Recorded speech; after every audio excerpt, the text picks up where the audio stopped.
الحمد لله الحمد لله نحمده ونستعينه ونستغفره ونؤمن به ونتوكل عليه ونعوذ بالله من شرور أنفسنا ومن سيئات أعمالنا من يهده الله فلا مضل له ومن يضلله فلا هادي له ونشهد أن لا إله إلا الله وحده لا شريك له ونشهد أن سيدنا ومولانا محمدا عبده ورسوله أما بعد فأعوذ بالله من الشيطان الرجيم بسم الله الرحمن الرحيم وإذا سألك عبادي عني فإني قريب أجيب دعوة الداعي إذا دعان فليستجيبوا لي وليؤمنوا بي لعلهم يرشدون صدق الله مولانا العظيم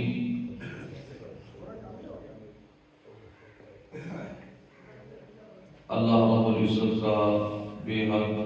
شکر ہے جس کی توفیق سے ہم مسجد پاک میں جمعۃ المبارک پڑھنے کے لیے حاضر ہیں۔ الحمدللہ یہ ماہ رمضان مبارک کا دوسرا جمعۃ المبارک ہے اور آج ماہ رمضان مبارک کا 9واں روزہ ہے۔ آہستہ آہستہ دھیرے دھیرے یہ عظمت والا، برکتوں والا، رحمتوں والا مہینہ گزر رہا ہے اور فضیلتوں کی گھڑیاں رخصت ہو رہی ہیں۔ بڑا ہی خوش نصیب ہے وہ شخص جو ان فضیلت والے، برکتوں والے، رحمتوں والے لمحات سے بھرپور فائدہ اٹھا رہا ہے اور اپنی آخرت کے لیے نیک اعمال کا خزانہ جمع کر رہا ہے۔ اور بد نصیب ہے وہ شخص جو اس مہینے میں بھی اپنے پروردگار سے دور ہے اور اپنی ہی مگن میں گناہوں بھری زندگی گزار رہا ہے اور ابھی تک اسے یہ خیال نہیں آیا ہے کہ اس کا پروردگار کس طرح اسے واپس اپنی بارگاہ میں توبہ اور استغفار اور معافی کے لیے بلا رہا ہے اور وہ کس طرح اپنے پروردگار سے کنارہ کش ہو کر، منہ پھیر کر اپنی نفسانی خواہشات کی پیروی کرتے ہوئے شیطانی کام کر رہا ہے اور اللہ کی عظیم رحمتوں سے محروم ہو رہا ہے۔ عزیزان گرامی قدر، قرآن مجید فرقان حمید کی سورہ بقرہ اس کی ایک آیت کریمہ میں نے آپ کے سامنے تلاوت کی ہے۔ پہلے جمعہ پر روزے کے متعلق اور رمضان المبارک کی فضیلت کے متعلق بیان ہوا تھا اور جو آیتیں قرآن مجید کی پچھلے جمعہ پر بیان ہوئی تھی اس سے آگے جو رہ گئی تھی وہ آج انشاءاللہ کور کر لیں گے۔ چنانچہ اللہ رب العزت نے سورہ البقرہ اس کی آیت نمبر 186 کے اندر ارشاد فرمایا ہے، وَإِذَا سَأَلَكَ عِبَادِي عَنِّي فَإِنِّي قَرِيبٌ۔ فرمایا کہ اے میرے پیارے حبیب صلی اللہ علیہ وسلم، جب آپ کی بارگاہ میں میرے بندے میرے بارے میں سوال کریں، میرے متعلق پوچھیں،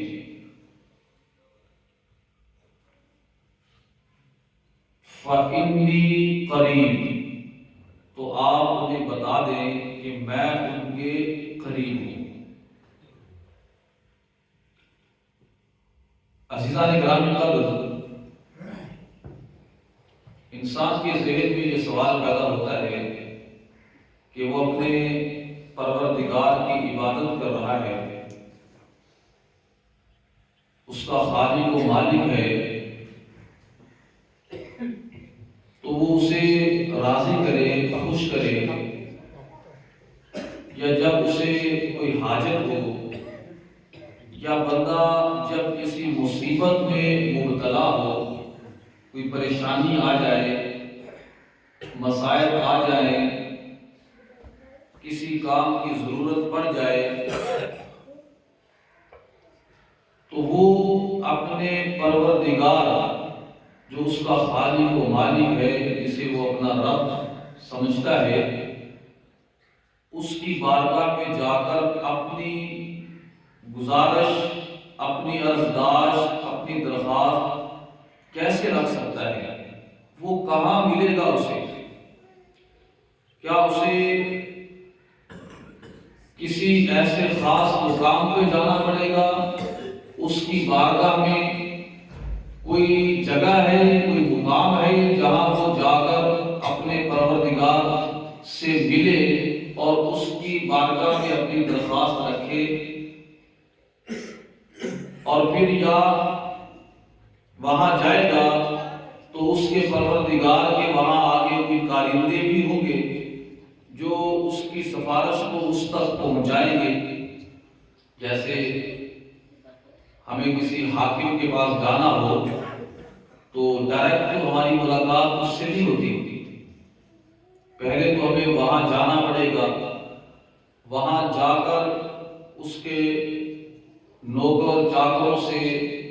ملنا پڑے گا، کوئی سفارش کروانی پڑے گی، پھر کہیں جا کر کوئی ملاقات ہو جائے، کوئی سفارش ہو جائے، کوئی عرضداشت ہو جائے، تو کیا اللہ کی بارگاہ جو ہے، اللہ کے بارے میں ہمیں بتائیں کہ ہمارا رب، ہمارا پروردگار، اس کے بارے میں ذرا ہمیں بتائیں۔ تو جب لوگوں نے اللہ کے پیارے حبیب صلی اللہ علیہ وسلم سے یہ سوال کیا کہ ہمیں اپنے رب کے بارے میں بتائیں، تو اللہ پاک نے فرمایا محبوب یہ بتا دیں فَإِنِّي قَرِيب، کہ میں ان کے بالکل قریب ہوں۔ کتنا قریب ہوں؟ نَحْنُ أَقْرَبُ إِلَيْهِ مِنْ حَبْلِ الْوَرِيدِ، میں ان کی رگے جان سے بھی زیادہ قریب ہوں۔ اتنے ہم خود اپنے قریب نہیں ہیں جتنا پروردگار ہمارے قریب ہے۔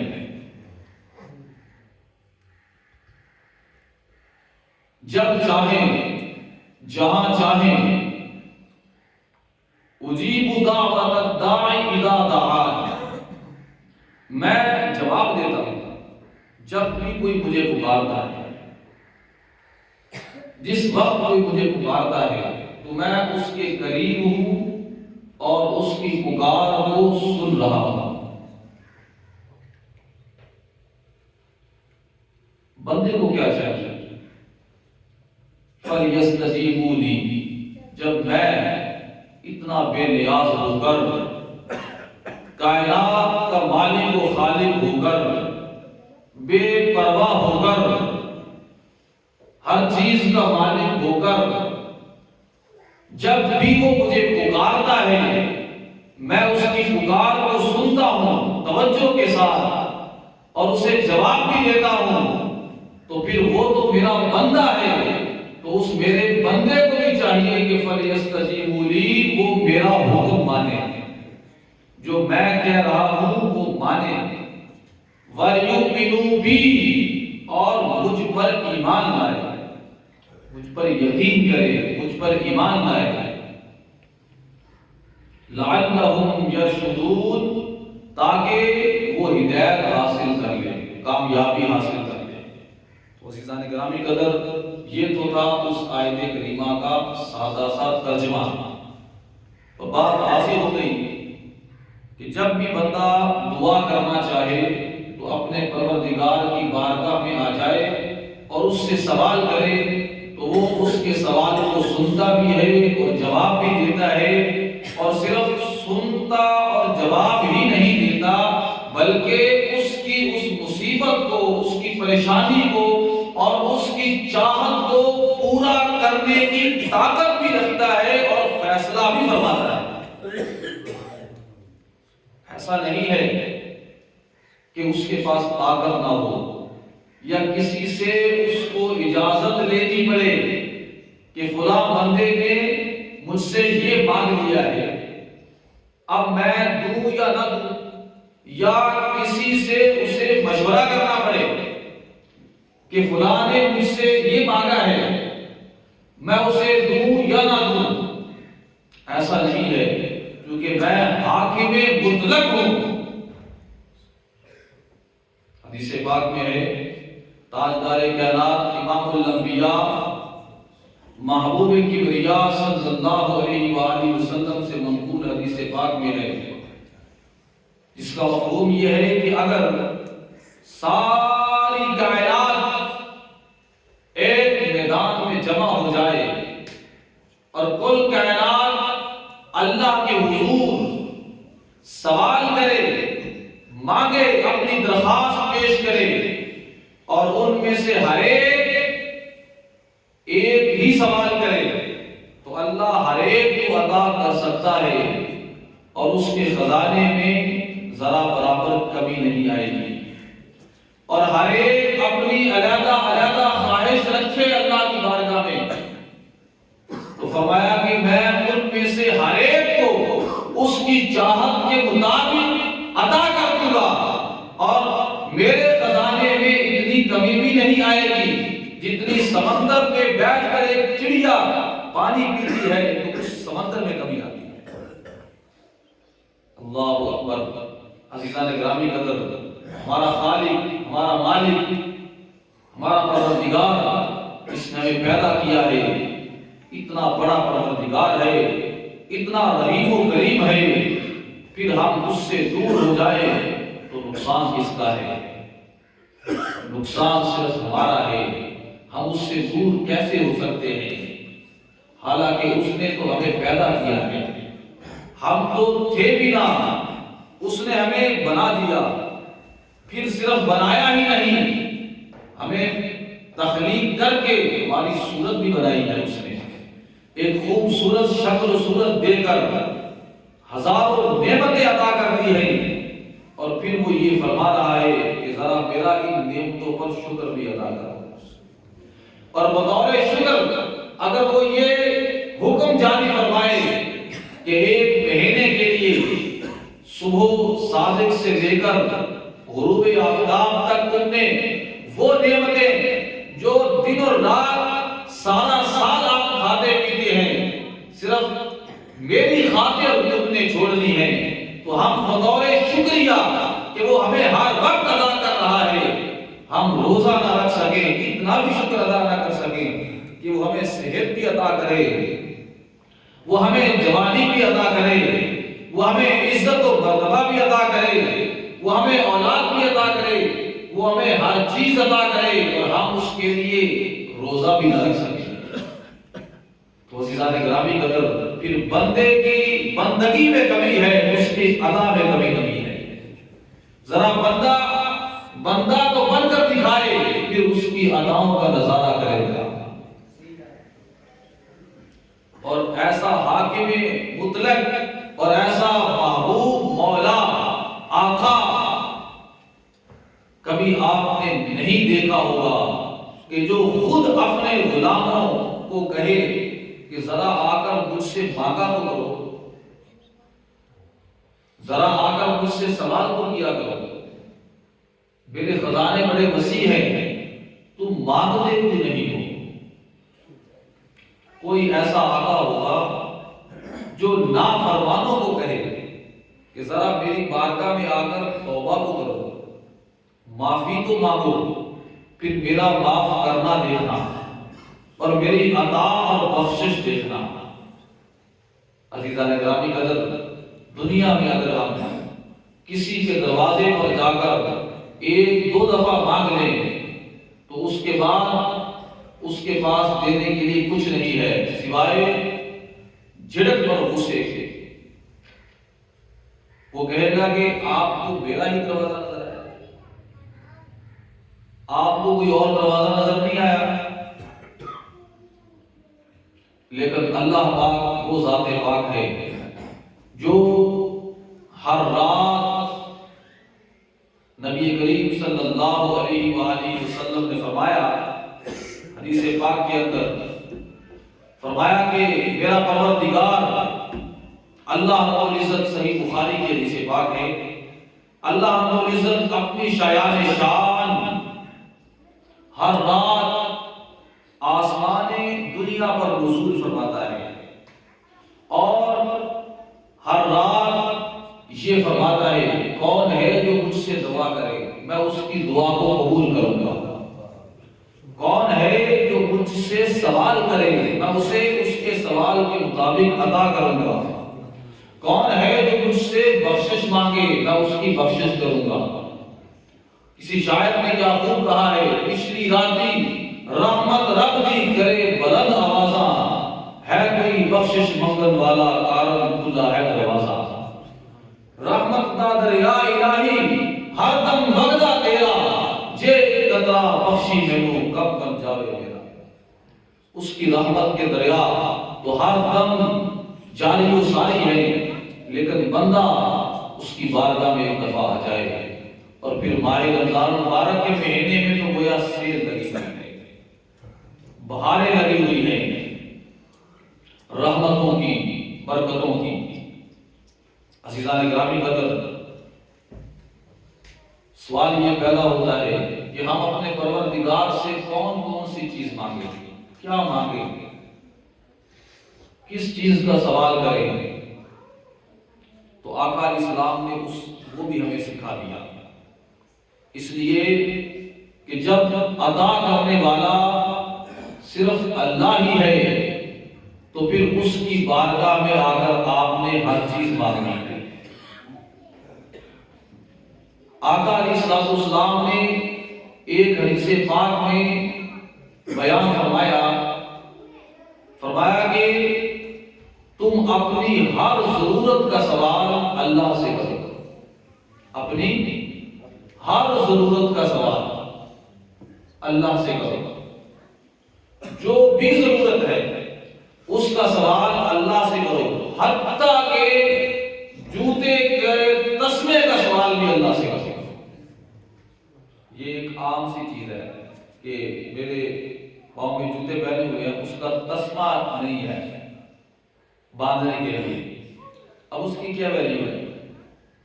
تو فرمایا کہ اس کا سوال بھی اللہ کی بارگاہ میں کرو، اس لیے کہ جب بندہ یہ یقین پیدا کر لیتا ہے کہ اس کی ہر حاجت و ضرورت کو پورا کرنے والا صرف اللہ ہے تو وہ توحید والا انسان ہو جاتا ہے، وہ توحید پر گامزن ہو جاتا ہے، وہ لا الہ الا اللہ کی رمز کو پہچان لیتا ہے کہ اللہ کے علاوہ کوئی معبود الہ نہیں ہے۔ دعا کی اتنی اہمیت کیوں ہے؟ آقا علیہ السلام نے فرمایا الدعاء مخ العبادہ، دعا عبادت کا بھی مغز ہے، کہ جو ہم عبادت کر رہے ہیں نا اللہ کی عبادت، تو فرمایا یہ جو عبادت ہے جسے ہم عبادت کہتے ہیں، روزہ رکھنا عبادت، نماز پڑھنا بولے نظر عبادت، حج کرنا عبادت، لوگوں کے ساتھ اچھا سلوک کرنا عبادت، جو بھی ہم نیک عمل کرتے ہیں اللہ کے لیے وہ اللہ کی عبادت ہے۔ تو فرمایا کہ یہ جو دعا ہے نا یہ صرف عبادت نہیں ہے بلکہ عبادت کا بھی مغز ہے، اس کا بھی بیچ ہے، مغز ہے۔ ذرا دیکھیں کہ یہ دعا عبادت کا مغز کیسے ہے۔ عبادت کا مغز اس لیے ہے کہ جب بندہ دعا کرتا ہے تو چند باتیں اس کے پیش نظر ہوتی ہیں۔ پہلی بات، مثال کے طور پر میں کہیں اکیلا ہوں اور یا بہت ضرورت مند ہوں، اور میں نے جب کائنات میں نظر دوڑائی تو مجھے کوئی ایسا سبب نظر نہ آیا کہ میری اس حاجت کو پورا کر سکے، مجھے کوئی در نظر نہ آیا۔ جب دنیا میں ہر در اس کے لیے بند ہو گئے تو اس وقت ایک ہی در نظر آئے گا اسے۔ بالخصوص یہ تجربہ اس بندے کو ہوتا ہے جو کشتی پہ سفر کر رہا ہو سمندر کے اندر، اور پھر وہاں طوفان آئے اور کشتی ڈگمگانے لگے اور موت نظر آنے لگے، اس وقت اللہ کے علاوہ کوئی نظر نہیں آتا۔ عام حالات میں بھی ایک وقت انسان پہ ایسا آتا ہے کہ اسے اللہ کے علاوہ کوئی نظر نہیں آ رہا ہوتا، اور وہ یہ سمجھتا ہے کہ بس اب اللہ ہی ہے جو میری اس پریشانی کو دور کر سکتا ہے۔ اس وقت تو جو کافر ہے، جو بتوں کی پوجا کرتا ہے، حتیٰ کہ نبی پاک صلی اللہ علیہ وسلم کے دور میں جنہوں نے خانہ کعبہ میں 360 بت رکھے ہوئے تھے اور سارا گند مارا ہوا تھا انہوں نے، اور اللہ کے پیارے محبوب صلی اللہ علیہ وسلم نے آ کر پاک کیا، تو وہ یہ روزی دینے والا ہے اور یہ اولاد دینے والا ہے اور یہ مصیبت کو دور کرنے والا ہے اور یہ رزق میں جو کمی ہے اس کو پوری کرنے والا ہے اور یہ فلاں ہے، یہ کرتے تھے، اور ان کے سامنے قربانی پیش کرتے، نذر و نیاز پیش کرتے تاکہ یہ خوش ہو جائیں اور ہماری حاجتوں کو پورا کرے۔ آج بھی ذرا ہندوستان میں چلے جائیں ایسے ہی ہو رہا ہے۔ تو اللہ پاک نے فرمایا کہ جب وہ مشرک آدمی جو ہے وہ بھی سمندر کے اندر ہو اور کشتی طوفان میں پھنس جائے تو وہاں وہ بھی صرف مجھے ہی پکارتا ہے، وہ بھی جان لیتا ہے کہ اب اللہ کے علاوہ بچانے والا کوئی نہیں۔ یہ ایک واقعہ میرے اچانک ذہن میں آ گیا ہے۔ جب آقا علیہ السلام نے مکہ فتح کر لیا اور پورے عرب پر اسلام کا جھنڈا بلند کر دیا، 22 سال کے عرصے کے بعد، 22 سال کی محنت و مشقت کے بعد، ہر طرح کی تکالیف کو سہ کر مکہ پہ اللہ پاک نے محبوب کو فتح عطا فرما دی اور عرب پہ غلبہ عطا کر دیا۔ اسلام میں لوگ آنے شروع ہو گئے جوق در جوق۔ اذا جاء نصر اللہ والفتح ورأیت الناس يدخلون فی دین اللہ افواجا، کہ جب اللہ کی مدد آ گئی اور فتح آ گئی تو محبوب دیکھو گے لوگ جوق در جوق، فوج در فوج، گروہ در گروہ اسلام میں داخل ہو رہے ہوں گے۔ وہ وقت آ گیا، اور وہ دن کون سا تھا؟ وہ دن 10 رمضان مبارک کا تھا۔ آج 9 ہے اور کل 10واں روزہ، 10واں روزہ تھا۔ آقا علیہ السلام کو اللہ پاک نے مکہ پہ فتح عطا فرمائی، اور اس دن آپ نے ایک ایک بت کو توڑا تھا، اور اس طرح توڑتے جاتے، علی المرتضیٰ شیر خدا آپ کے ساتھ تھے، وہ بھی توڑ رہے تھے، اور آپ فرما رہے تھے جاء الحق وزهق الباطل، حق آ گیا ہے اور باطل مٹ گیا ہے، اور باطل میں مٹنا ہی مٹنا ہے۔ تو اس وقت آقا علیہ السلام نے لوگوں کو، دشمنوں کو معاف کر دیا۔ بعض بڑے سخت دشمن تھے، ان کے لیے حکم نامہ جاری ہو گیا، جسے آپ کہہ سکتے ہیں کہ ناقابل معافی جرم والے، اشتہاری مجرم، لیکن ان میں سے بھی بعض کو معاف کر دیا جب وہ بارگاہ میں آ گئے۔ ایک شخص وہ بھی تھا جس کا نام اکرمہ تھا، اور بڑا ہی مشہور و معروف دشمن خدا ابو جہل کا بیٹا۔ ابو جہل کا کبھی کا مارا گیا تھا، یہ زندہ تھا، ساری زندگی دشمنی کی تھی۔ اب پتہ چلا کہ اب جان نہیں بچے گی، وہاں سے مکہ سے بھاگا اور فرار اختیار کی۔ راستے میں کشتی میں بیٹھا، کشتی میں بیٹھ گیا۔ کشتی جب دریا یا سمندر تھا اس درمیان میں گئی اور وہ کشتی پھنس گئی لہروں کے اندر۔ اب سب نے کہا کہ اب صرف اللہ کو پکارو، سب نے کہا کہ یہاں اللہ ہی بچائے گا، صرف اللہ کو پکارو۔ تو یہ اکرمہ نے کہا کہ یہاں جب سمندر کے اندر اللہ سننے والا ہے تو پھر خشکی میں بھی اللہ ہی سننے والا ہے۔ اس نے کہا، میں نے دل میں کہا کہ اے اللہ اگر تو یہاں آج بچا لے گا تو میں سیدھا تیرے نبی کی بارگاہ میں جاؤں گا اور اسلام کو لوں گا۔ میں نے کہا جب سب لوگ کہہ رہے ہیں کہ اب صرف اسی کو پکارو، اسی نے کام آنا ہے، اور قرآن میں اللہ پاک نے اس کی آیات مبارکہ میں وضاحت فرمائی، هو الذی یسیرکم فی البر والبحر حتی اذا کنتم فی الفلک وجرین بريح طیبۃ مفرح بها جاءتها ریح عاصف۔ فرمایا کہ سمندروں میں ہوتے ہیں اور بڑی خوشگوار ہوا ہوتی ہے اور وہاں سفر کر رہے ہوتے ہیں، یہاں تک کہ مخالف سمت سے ہوا آتی ہے اور کشتی بھی پھنس جاتی ہے تو صرف مجھے پکارتے ہیں، اور جب میں نجات دے دیتا ہوں اور خشکی پر آتے ہیں تو پھر شرک کرنا شروع کر دیتے ہیں۔ تو اس نے کہا کہ اللہ نے بچا لیا، تو میں بارگاہ رسالت میں حاضر ہوا اور مسلمان ہو گیا۔ عزیزان گرامی قدر، اب امام غزالی کہتے ہیں کہ یہ جو شرک کرنے لگتے ہیں اس میں ایک یہ بھی ہے کہ جب باہر آتے ہیں تو کہتے ہیں کہ ہوا اگر ادھر سے نہ آتی تو مرے گا۔ تو اب سبب نظر آنے لگا، اس وقت کوئی سبب بھی نظر نہیں آ رہا، یعنی اس وقت صرف خالص اللہ کو پکار رہے تھے، اور اب جب باہر آئے ہیں تو کوئی کہہ رہا ہے یار ہوا اگر ادھر سے نہ آتی تو یہ نہ ہوتا تو وہ نہ ہوتا تو مارے گئے۔ اب اور اسباب پیدا کرتے ہیں۔ تو عزیزان گرامی قدر، اس لیے جب بندہ اللہ کی بارگاہ میں دعا کرتا ہے تو وہ یہ اس مقام پہ ہوتا ہے کہ اب اس کی اس پریشانی کو دور کرنے والا فقط اللہ ہی ہے۔ اگر دنیا میں کوئی اس کی پریشانی کو دور کر سکتا ہے، یعنی وسیلہ بن سکتا ہے، تو وہ اللہ کے حکم سے اللہ ہی پیدا کر سکتا ہے۔ تو یہ خالصتاً عبادت ہے، یہ عقیدہ، یہ اس کا جو نظریہ ہے، یہ اس کے دل میں یہ جو نظریہ قائم ہوا ہے، یہ توحید ہے۔ دوسرا اس کا یہ عقیدہ ہوتا ہے اس وقت کہ میں جب پکار رہا ہوں تو وہ میری بات کو سن بھی رہا ہے۔ یہاں وہ اللہ تعالیٰ کے سمیع اور بصیر ہونے پہ مکمل یقین رکھ رہا ہے کہ میں پہاڑوں کی غاروں میں ہوں یا سمندروں کی تہوں میں ہوں یا میں مکانوں میں ہوں یا بلندی پر ہوں، جہاں کہیں بھی ہوں میں، اور میں اکیلا ہوں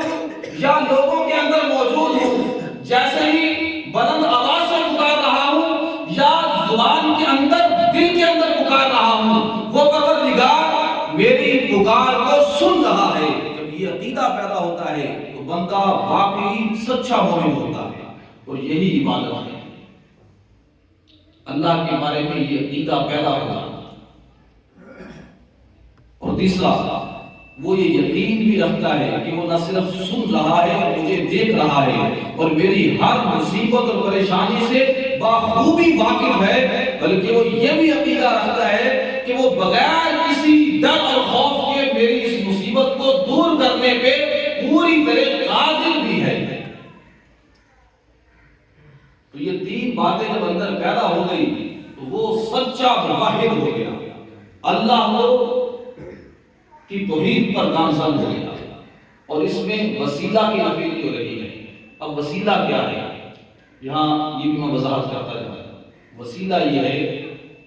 کہ میں یہ سمجھوں کہ میں گناہگار آدمی ہوں، میں کسی اللہ کے نیک بندے کی بارگاہ میں جاؤں اور اس سے درخواست کروں کہ وہ اللہ کی بارگاہ میں میرے لیے درخواست کر دے، تو یہ وسیلہ ہے، اس میں کوئی قباحت نہیں ہے۔ میں اپنے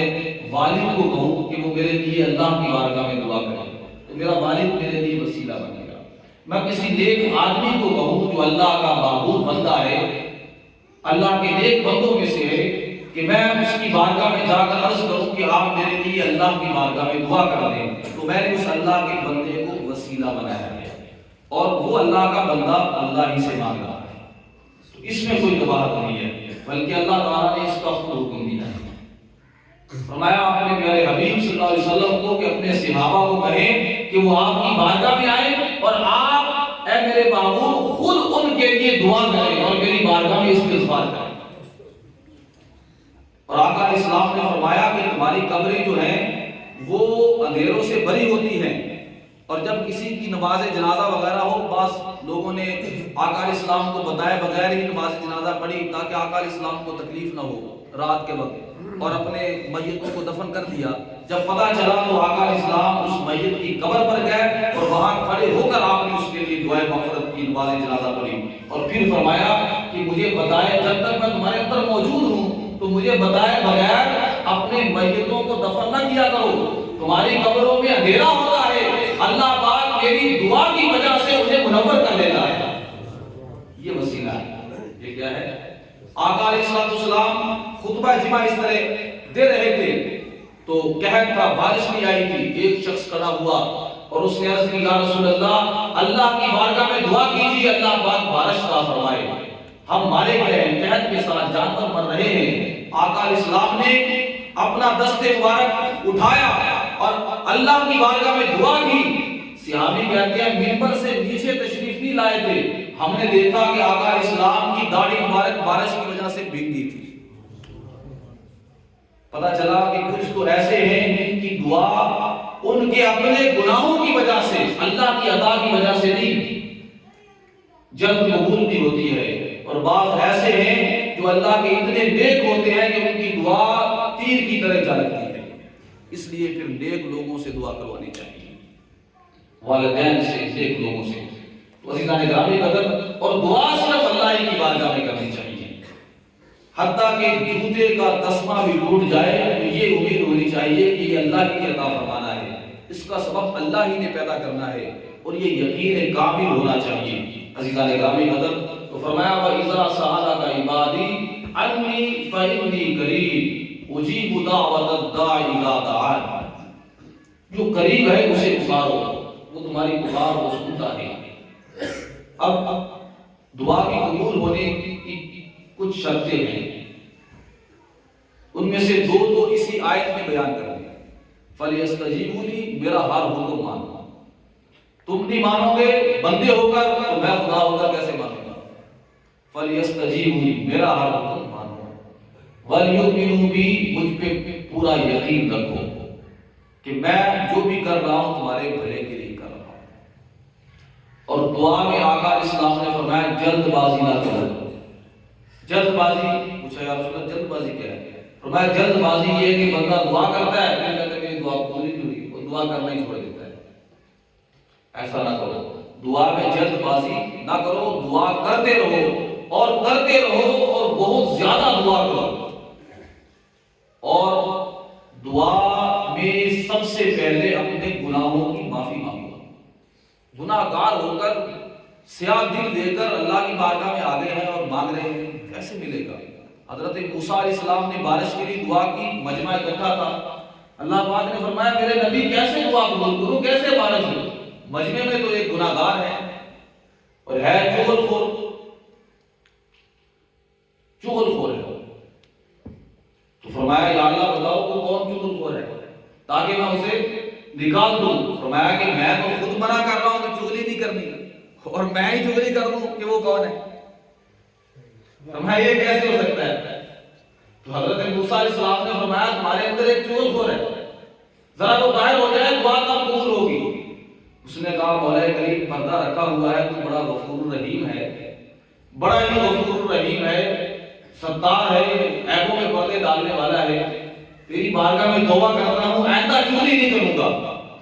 اور یہاں پردہ رکھ دے۔ بس اس نے دل میں یہ کہا اور بارش شروع ہو گئی۔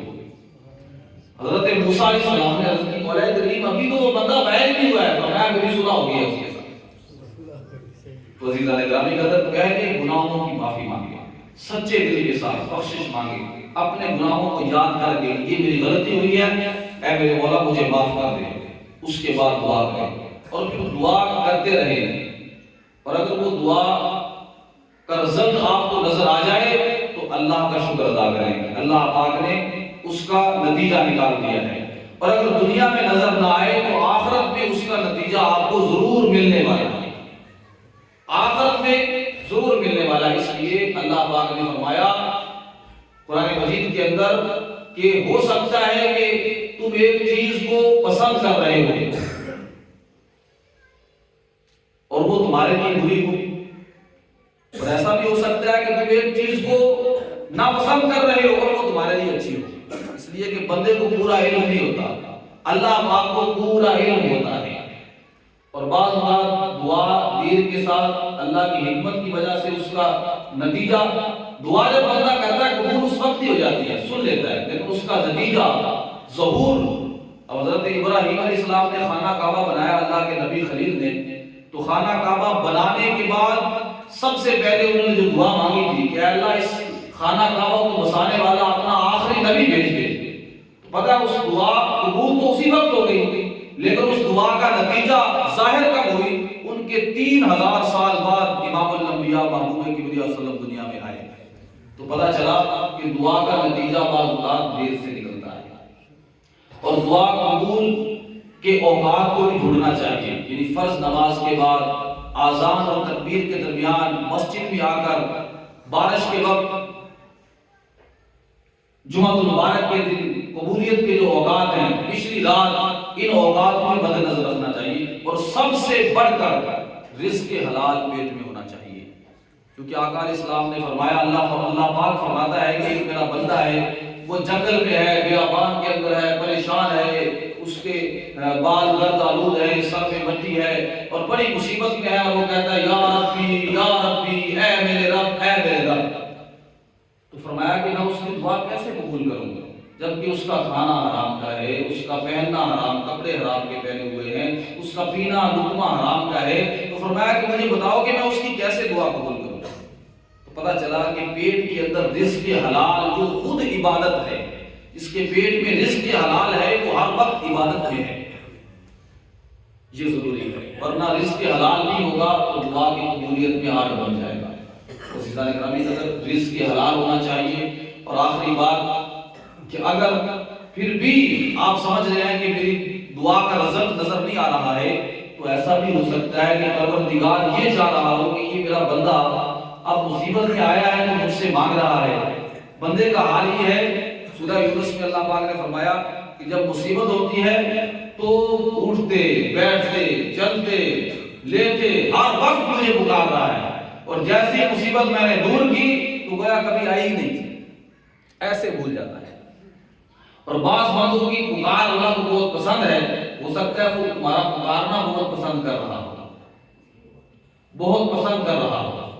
ایک حکایت یاد آ گئی، اگر اجازت ہو تو سنا دو۔ ایک اللہ کے بندے تھے، یہ حکایت ہے، حدیث نہیں ہے، ایک واقعہ ہے۔ خانہ کعبہ میں 70-80 سال، 90 سال کا بابا تھا، 100 سال کا،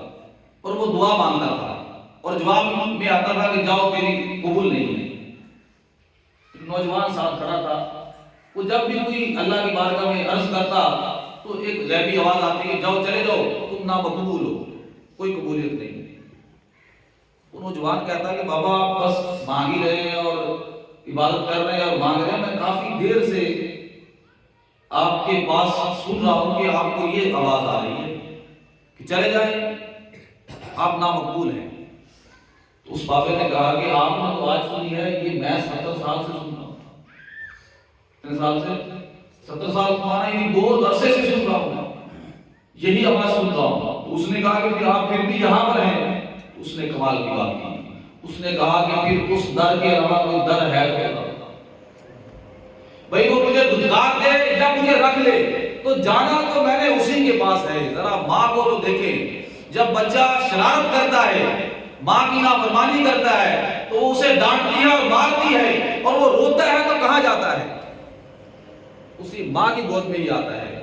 اور ماں کو ہی چپ کرانا پڑتا ہے، اور وہ تو 70 ماں سے بھی زیادہ محبت کرنے والا ہے۔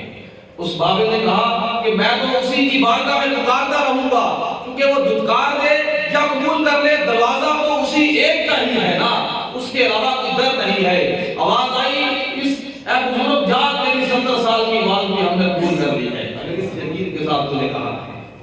اللہ رب العزت کی بارگاہ میں دعا، اللہ تعالیٰ ہمیں قبول کرنے کی توفیق عطا فرمائے۔